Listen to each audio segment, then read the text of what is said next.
آج میں انشاءاللہ آپ سے بات کروں گی اس دعا کے بارے میں جو کبھی رد نہیں کی جاتی۔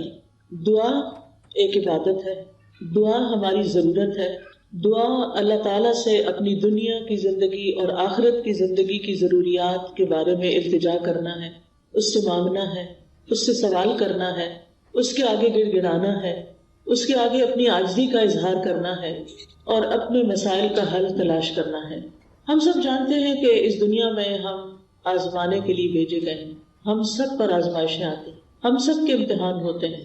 کوئی بیمار ہو جاتا ہے، کوئی بچوں کی طرف سے پریشان ہوتا ہے، کوئی بچوں کی شادی کے مسئلے میں پریشان ہوتا ہے، کچھ انہونی قسم کی بیماریوں کا شکار ہوتا ہے، کوئی ذہنی مسائل کا شکار ہوتا ہے، کوئی مالی مسائل کا شکار ہوتا ہے، کوئی دنیا کے حالات کے بارے میں پریشان ہوتا ہے، اور یہ ہم سب ایکسپیرینس کر رہے ہیں۔ اور بعض اوقات تو مسائل کا ایک تانتا ہوتا ہے، ایک مسئلہ ختم نہیں ہوتا کہ ایک اور مسئلہ شروع ہو جاتا ہے، اور انسان اس دنیا میں ان پریشانیوں کی وجہ سے گھبرا اٹھتا ہے۔ امام ابن القیم کہتے ہیں کہ دعا آزمائشوں کی دشمن ہے، یعنی ادھر آزمائش آئی تو اس کا مقابلہ دعا سے کیجیے۔ وہ کہتے ہیں کہ دعا مفید ترین علاجوں میں سے ایک علاج ہے۔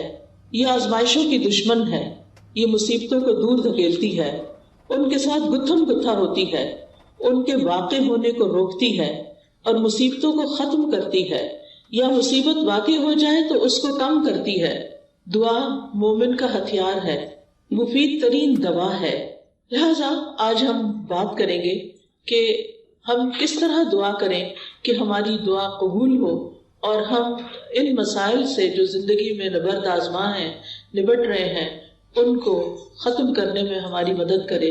تو بات یہ ہے کہ ہم سب جانتے ہیں کہ ہمیں اللہ تعالیٰ نے ہی پیدا کیا ہے اور اسی کی طرف ہمیں پلٹ کر جانا ہے، اور اسی کے ہاتھ میں ہر مشکل کا حل ہے۔ وہ ہر چیز پر قادر ہے، وہ سب سے بڑا ہے۔ اس کو دینے کے لیے، اسے کوئی مشکل حل کرنے کے لیے کسی سے پوچھنا نہیں پڑتا، کسی کی مدد لینی نہیں پڑتی۔ لہذا جب سب کچھ اسی کے اختیار میں ہے، لہو ملک السماوات والارض، آسمانوں اور زمین کی ملکیت، کنٹرول، سارے کا سارا اسی کے ہاتھ میں ہے۔ لہذا جب کوئی مشکل آئے تو ہمیں اسی کی طرف رجوع کرنا چاہیے۔ علماء نے عبادت کی جو قسم دعا سے متعلق بتائی ہے وہ دو طرح کی دعا ہوتی ہے، ایک دعا العبادہ اور ایک دعا المسئلہ۔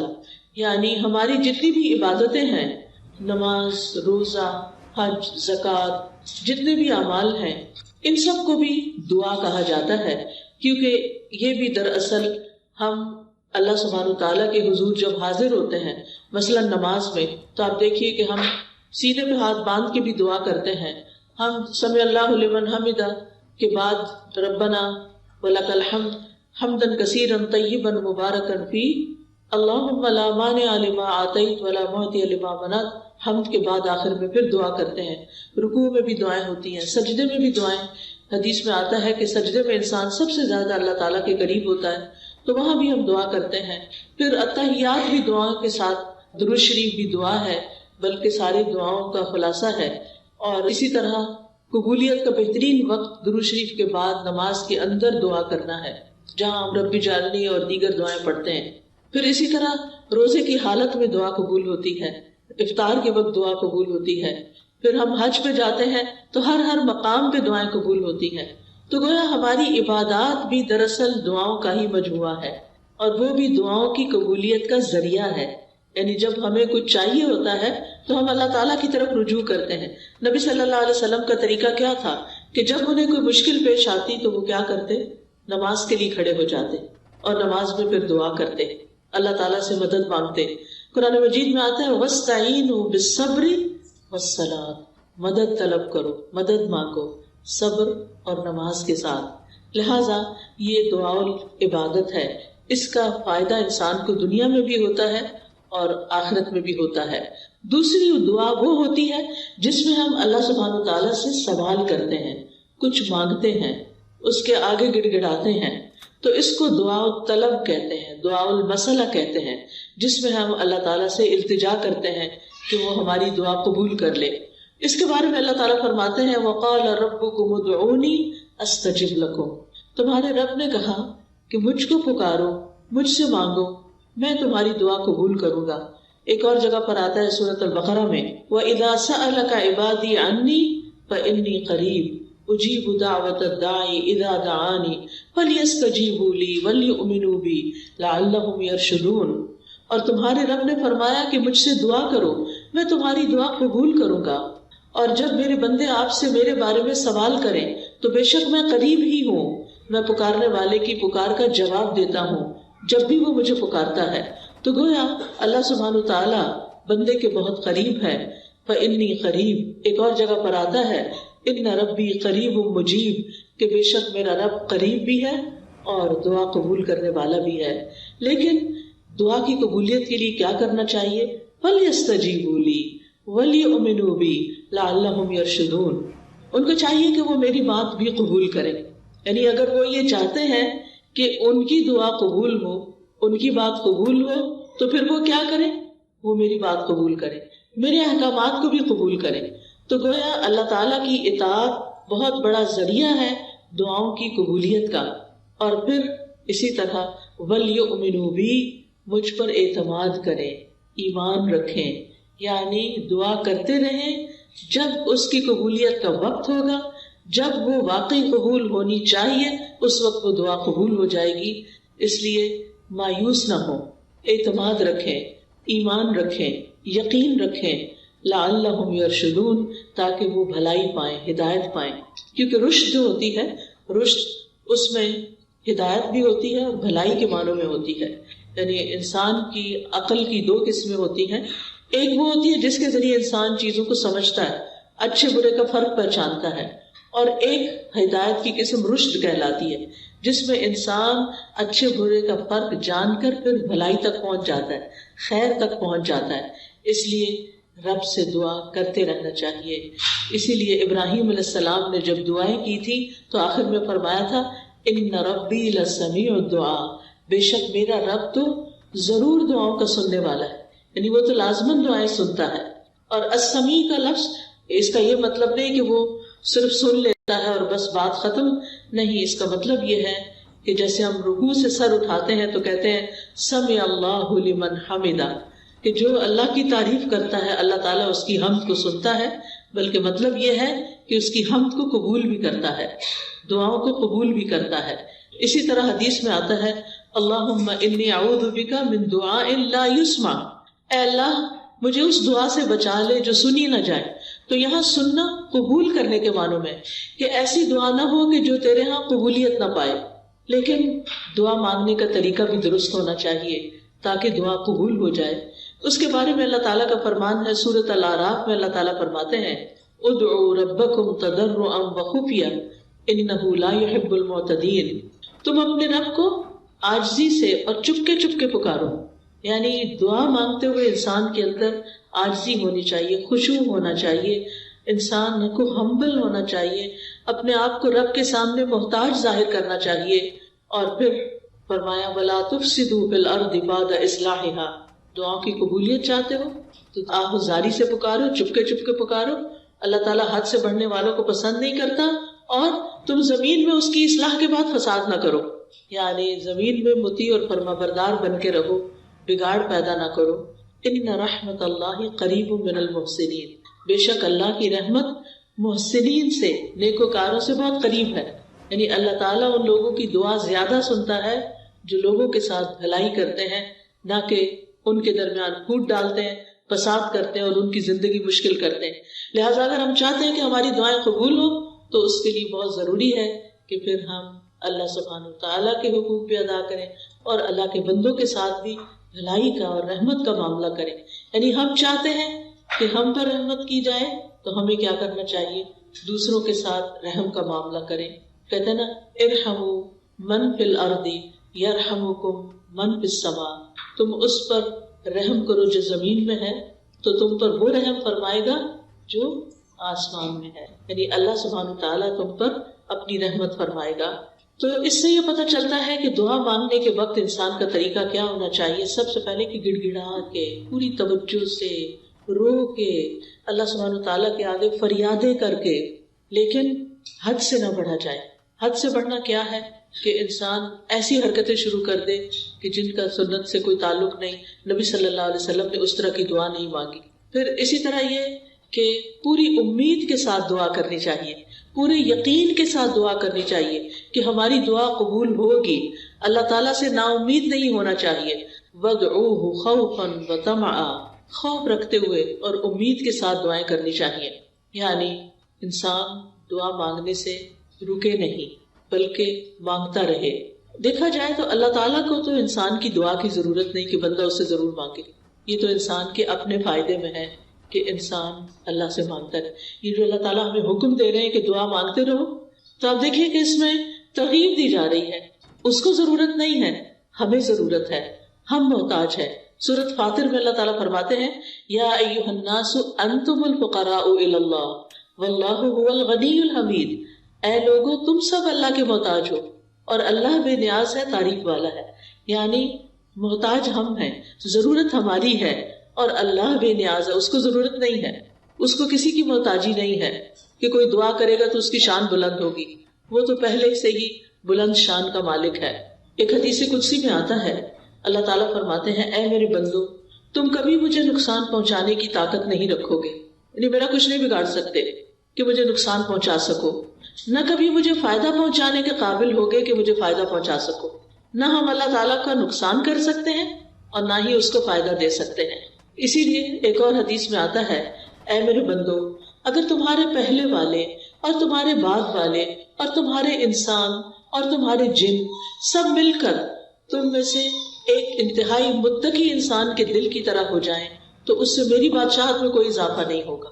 یعنی اگر ہم سب کے سب بہت نیک بھی بن جائیں تو اللہ تعالیٰ کو تب بھی کوئی فائدہ نہیں.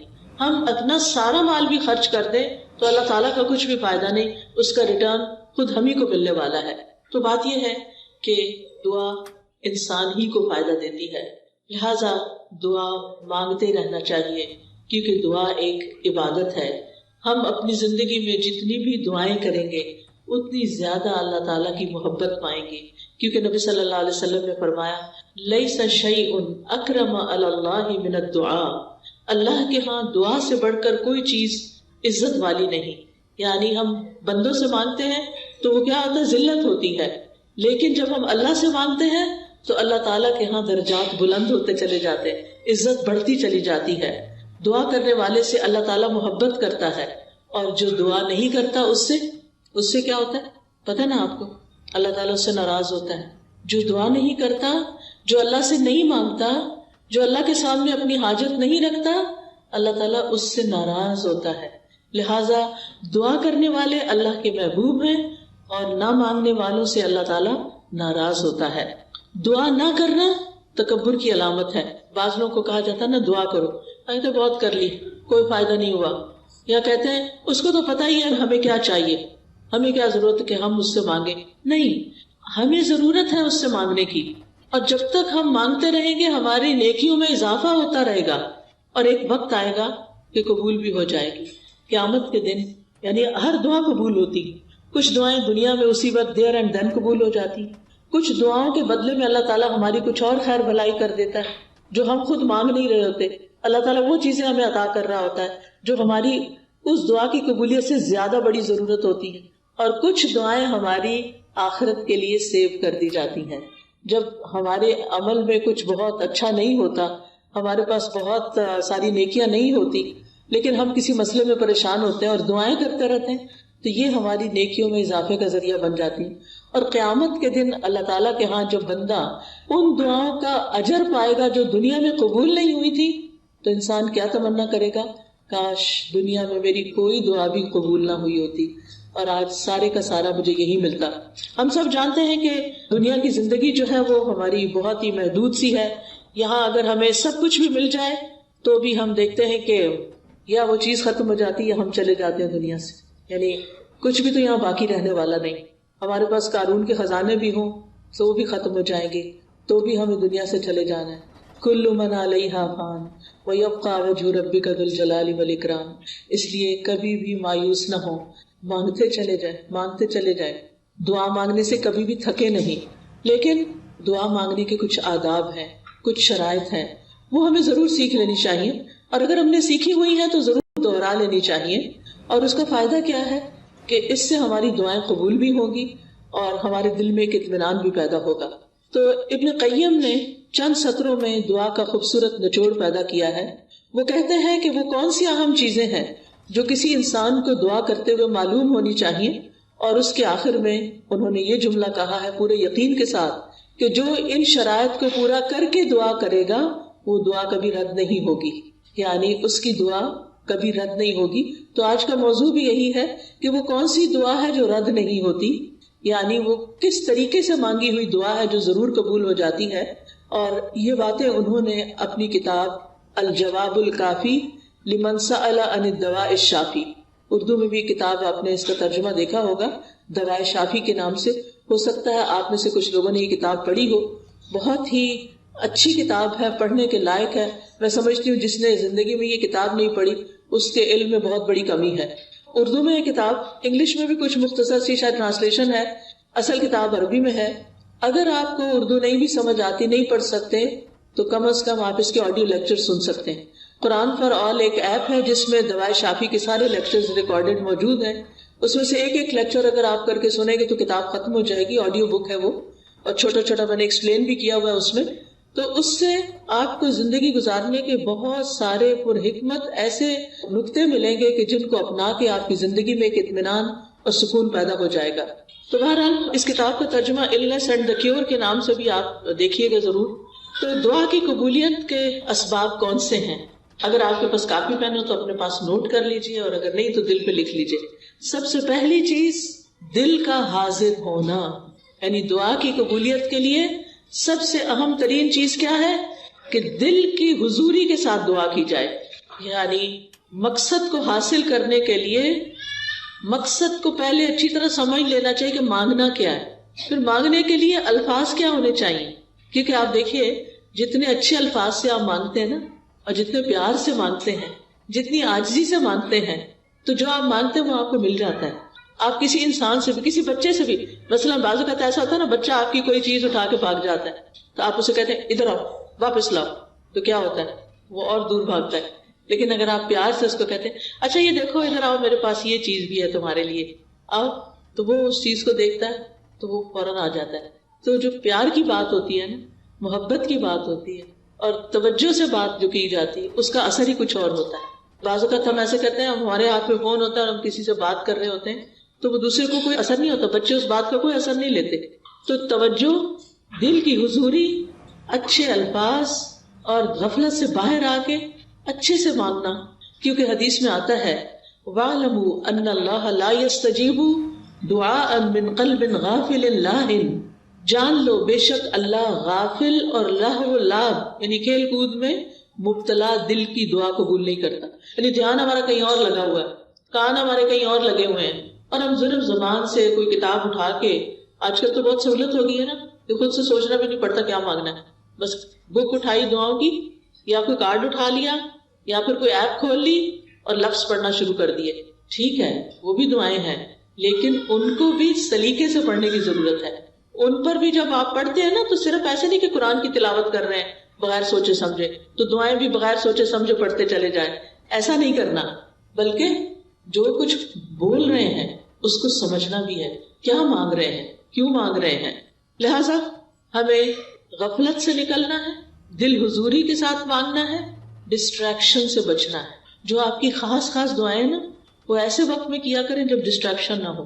کیونکہ بعض اوقات آپ دعا مانگ رہی ہیں اور ادھر سے بچہ آپ کو کھینچ رہا ہے، ادھر سے فون بج رہا ہے، ادھر سے کوئی گھر کے باہر کھڑا ہے، ادھر سے آپ کو خوشبو آ رہی ہے کہ ہنڈیاں جل رہی ہے. اب آپ سوچیں کیا دعا مانگی جائے گی، کیسی دعا ہوگی وہ، اور پھر اس میں قبولیت کیا ہوگی. جب آپ کو خود ہی پتہ نہ ہو، کان کہیں لگے، آنکھیں کہیں لگے، ناک کہیں لگے، کیا پتہ چلے گا کیا مانگا کیا نہیں مانگا.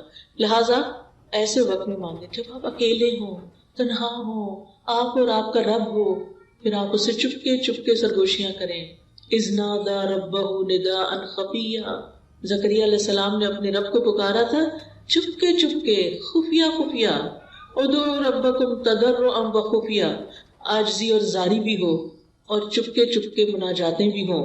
کیونکہ دعا کرتے وقت جذبات بھی ساتھ ہونے چاہیے، یعنی اللہ کی رحمت کو محسوس کرنا چاہیے، اللہ کا شکر ادا کرنا چاہیے کہ اس نے توفیق دی ہے.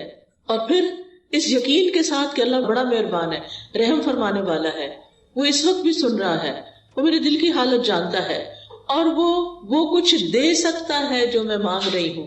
جب آپ بندوں سے کچھ مانگتے ہیں نا تو بعض اوقات ان کے پاس ہوتا بھی ہے، وہ نہیں دیتے، لیکن اللہ تعالیٰ جب دیتے ہیں تو اس کے خزانوں میں تو کمی ہوتی ہی نہیں. بندوں کو تو یہ خوف ہوتا ہے نا ہم نے دے دیا تو ہمارا کیا بنے گا.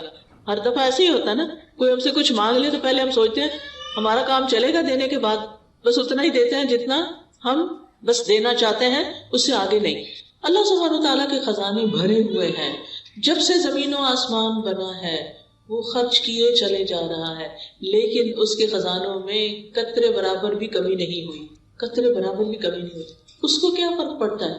اور جب ہم یہ جانتے ہیں کہ زمین و آسمان کی ہر چیز اس کے کنٹرول میں ہے، وہ بادشاہ ہے، وہ مالک ہے، اور وہ دینے پہ پوری طرح قادر ہے، تو پھر ہم اس امید کے ساتھ مانگیں.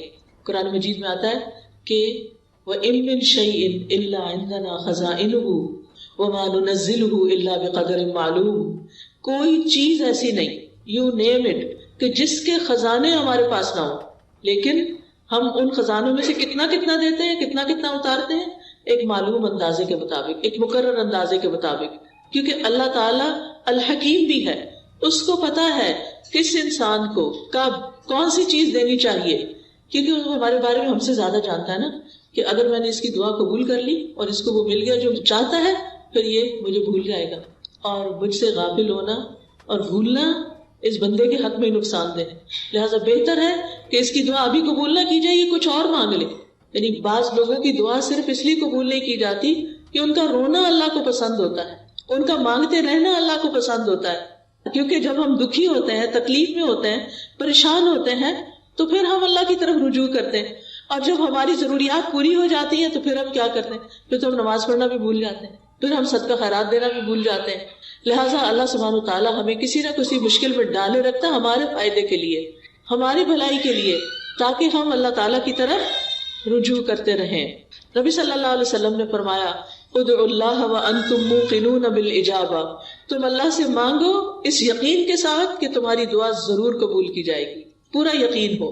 لہٰذا جب آپ کو یقین آئے گا نا تو غفلت بھی دور ہو جائے گی، دعا میں دل حاضر رہے گا، اور آپ اس طرح دعا کی قبولیت کی پہلی شرط پوری کر دیں گے. دوسری چیز جو ہے وہ ڈسٹریکشن ہے. ڈسٹریکشن کا مطلب یہ ہے کہ انسان کبھی کہیں دیکھے، کبھی کہیں دیکھے، کبھی کچھ سوچے، کبھی کچھ سوچے، اور جو مانگ رہا ہے اس کی خبر نہ ہو اس کو. تو ہمیں سمجھ کر دعا کرنی، سمجھ کر، یعنی یہ دوسرا اہم نقطہ ہے، حاضر دل کے ساتھ اور سمجھ کر. کیونکہ اگر پتہ ہی نہیں مانگ کے آ رہے ہیں تو پھر کیا فائدہ. اور پھر یہ ہے کہ اگر عربی میں دعا مانگنی نہیں آتی تو الٹے سیدھے لفظ پڑھ کے نہ مانگیں، اردو میں مانگ لیں، انگلش میں مانگ لیں، پنجابی میں مانگ لیں، جو آپ کی زبان ہے اس میں مانگ لیں، تو آپ کے لیے کچھ مشکل نہیں ہے. اللہ تعالیٰ کو ساری زبانیں آتی ہیں، ایک ہم ہیں، ہمارے لیے ریسٹرکشن، ہماری لمیٹیشنز ہیں. ہمیں ایک زبان آتی ہے تو دوسری نہیں آتی، انگریزی آتی ہے تو فرینچ نہیں آتی، اردو آتی ہے تو پنجابی نہیں آتی بچوں کو. تو کتنی لمیٹیشن ہے ہماری. اللہ تعالیٰ کے لیے کچھ مشکل نہیں. کسی بھی ڈائلیکٹ میں، کسی بھی زبان میں، کسی بھی وقت، کسی بھی لمحے کچھ بھی مانگتے ہیں، وہ سب کچھ سمجھتا ہے، جانتا ہے، اور دینے پر پوری طرح قادر ہے. پھر آپ دیکھیے کہ دعا کرتے وقت کسی بے مقصد کام میں مشغول نہ ہو. اچھا بعض لوگ موبائل سے دعائیں پڑھتے ہیں، ٹھیک ہے، سہولت کے لیے پڑھ سکتے ہیں آپ. اب کیا ہوتا ہے اتنے میں اوپر ایک نوٹیفیکیشن آ جاتا ہے. اچھا آدھی دعا پڑھی، آدھا میسج پڑھا، نہ ادھر کے نہ ادھر کے، ملٹی ٹاسکنگ ہو رہی. دنیا کے کاموں میں تو ملٹی ٹاسکنگ آپ کر سکتے ہیں، لیکن اللہ تعالیٰ کے ہاں تو بس ایک وہ ہے، اس کو ایک مانتے ہوئے بس وہ اس میں بھی یہ بھی شریک کرنا پسند نہیں کرتا کہ جب ہم اس سے بات کر رہے ہو تو ہم اوروں کے بارے میں سوچ رہے ہو، یا اس سے بات کر رہے ہو تو بیچ میں کسی اور سے باتیں شروع کر دیں، اس کو یہ پسند نہیں ہے. لہٰذا ہمیں ڈسٹریکشن سے بچنا ہے. بعض اوقات یہ ہوتا ہے کہ کوئی چیز ہمارے انگوٹھی وغیرہ ہاتھ میں ہوتی ہے تو کچھ لوگ کیا کرتے ہیں دعا مانگتے اس سے کھیلنا شروع کر دیتے ہیں، کوئی بٹن کھول بند شروع کر دیتا ہے، کچھ اور کرنے لگتے ہیں. ان ساری چیزوں سے بچنا ہے. اس وقت کپڑے نہیں سنوارنے، کوئی اور کچھ نہیں، کھجانا شجانا بھی نہیں، اگر کھجانا پہلے کھجا لیں اور پھر اس کے بعد دعا کرنی شروع کریں. یعنی 100% آپ کی توجہ دعا کی طرف ہونی چاہیے. ہمارے اسلاف میں سے کسی نے ایک شخص کو دیکھا کہ دعا کر رہا تھا اور ساتھ کنکریوں سے کھیل رہا تھا. انہوں نے کہا یہ کنکریاں پھینک دو اور اپنی دعا پہ توجہ کرو. دعا کرتے ہوئے تمہارا دل اور اعضاء سارے، پورا جسم اس طرف متوجہ ہونا چاہیے. تو یہ تھی پہلی شرط. ٹھیک ہے. دوسری شرط یا دوسرا نقطہ یا دوسرا ادب کیا ہے؟ قبولیت کے 6 اوقات میں سے کسی وقت میں دعا کرنا. اب قبولیت کے 6 اوقات کون سے ہیں؟ میں ابھی آپ کو بتاتی ہوں. یہ 6 اوقات ایسے ہیں جن میں دعا قبول ہو جاتی ہے اور کبھی رد نہیں ہوتی. لہٰذا دل کو حاضر رکھنے کے ساتھ ساتھ دوسری چیز وقت کا انتخاب ہے کہ کس وقت آپ مانگیں، کون سا زیادہ سوٹیبل ٹائم ہے. تو ان میں سے سب سے پہلے رات کا آخری تہائی حصہ، 1/3 of last part of the night. اب وہ کیا ہے؟ جیسے آپ کے موبائل پہ وہ ٹائمنگز ہوتے ہیں نا صلاۃ کے، تو وہ آ جاتا ہے تہجد کا وقت آ جاتا ہے. آج کل شاید 1:30 ہے یا کچھ اس طرح. تو وہ لاسٹ پارٹ آف نائٹ ہوتا ہے، جو تیسرا حصہ آخری حصہ ہوتا ہے رات کا، فجر کی اذان سے پہلے، آپ سمجھے 1.5-2 گھنٹے پہلے. اب اس وقت میں آپ اللہ تعالیٰ سے دعا کریں گے، جو کہ تہجد کا وقت ہوتا ہے. سب سو رہے ہوتے ہیں، فون کالز کرنے والے بھی سو رہے ہیں، آنے جانے والے بھی سو رہے ہیں، گھر والے بھی سو رہے ہیں، بچے بھی سو رہے ہیں، سبھی سو رہے ہیں. اب آپ کا رب جاگ رہا ہے. لہٰذا جب آپ کی آنکھ کھلے تو آپ اپنے رب کو پکاریں، چاہے آپ بستر میں لیٹے ہوئے پکاریں. منع نہیں ہے لیٹ کے دعا کرنا، آپ لیٹ کے بھی دعا کر سکتے ہیں. اس وقت کوئی آپ کو دیکھ نہیں رہا ہوگا، آپ اللہ کے آگے رو سکتے ہیں، آپ اپنی التجائیں فریادیں کر سکتے ہیں. اگر کوئی ساتھ سویا ہوا ہے تو پھر زور سے نہیں بولیے، دل دل میں بولیے، کیونکہ اللہ تعالیٰ نے اجازت دی ہے کہ ادعوا ربکم تضرعا وخفیہ، خفیہ خفیہ، چپکے چپکے، وسپرنگ میں، دل ہی دل میں اللہ کے ساتھ فریادیں کرنا شروع کر دیں. اور یہ دل کی حضوری کا بہترین وقت ہے. حدیث میں آتا ہے ہمارا رب تبارک و تعالی ہر رات آسمانی دنیا پہ نزول فرماتا ہے. جب رات کا آخری تہائی حصہ باقی رہ جاتا ہے اور وہ آواز دیتا ہے کوئی جو مجھ سے دعا کرے تو میں اسے قبول کر لوں. اللہ تعالیٰ خود پکار رہے ہیں، مانگو مجھ سے.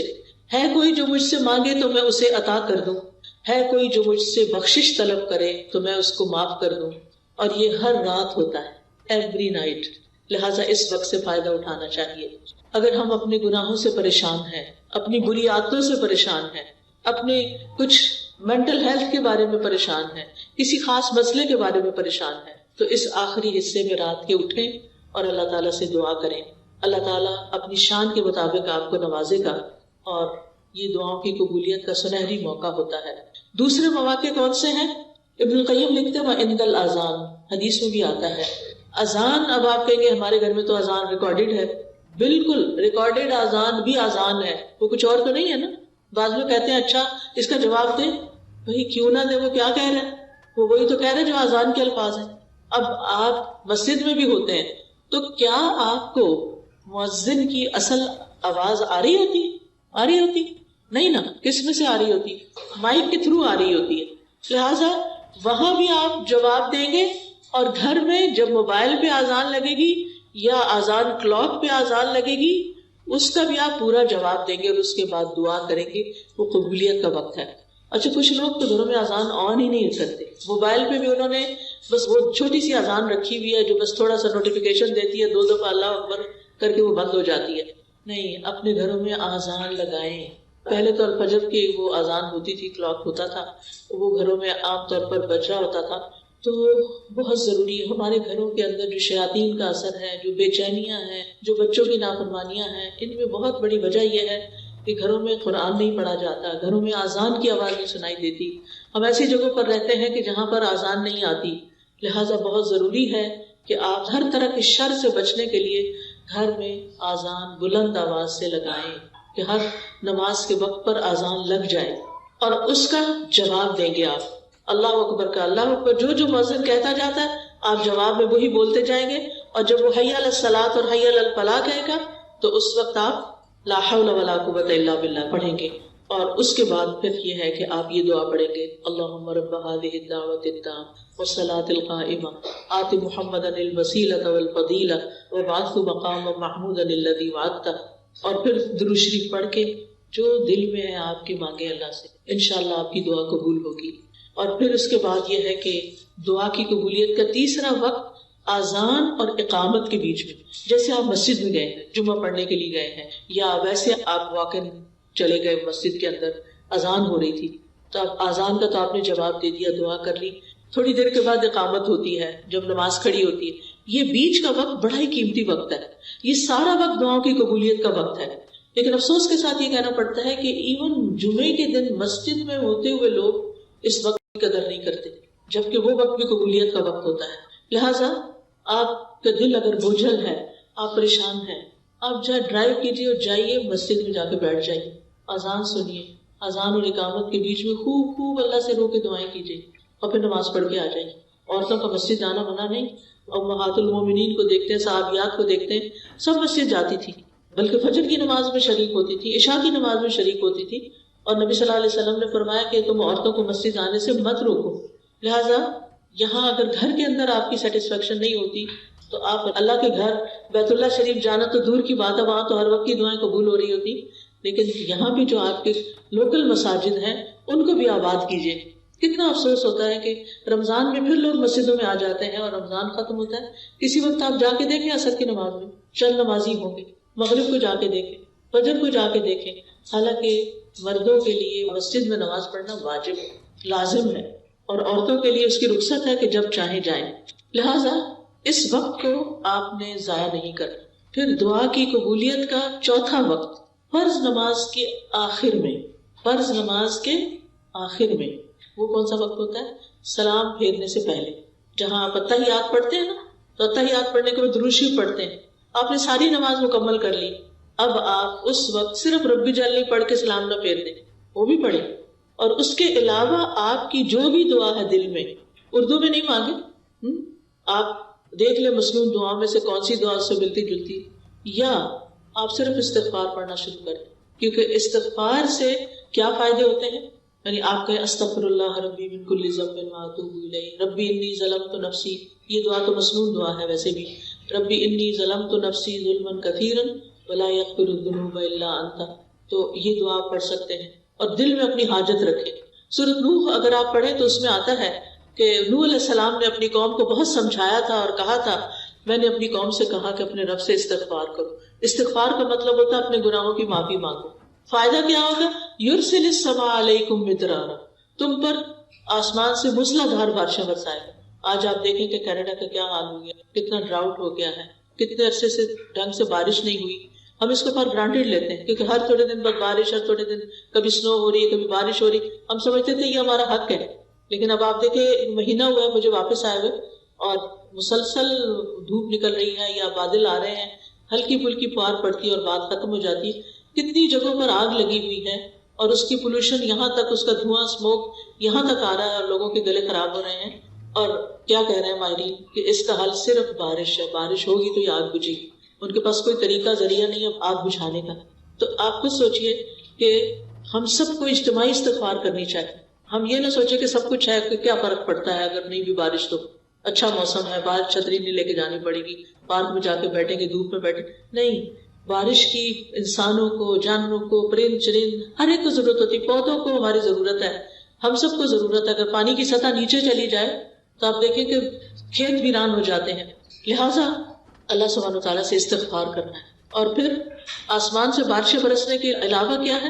تمہارے لیے مال اور اولاد ہوگی، یعنی تمہیں مال بھی ملے گا، اگر کسی کو اپنے فائنینشیل پرابلمز ہیں وہ بھی کثرت سے استغفار پڑھے، یا اولاد کی طرف سے کوئی پریشانی ہے، بچے ہیں نہیں، بچے ہیں لیکن بیمار ہیں، بچے ہیں لیکن بات نہیں مانتے، بچے ہیں لیکن شادی نہیں ہو رہی، کوئی بھی مسئلہ اولاد سے ریلیٹڈ ہے تو کیا کرے؟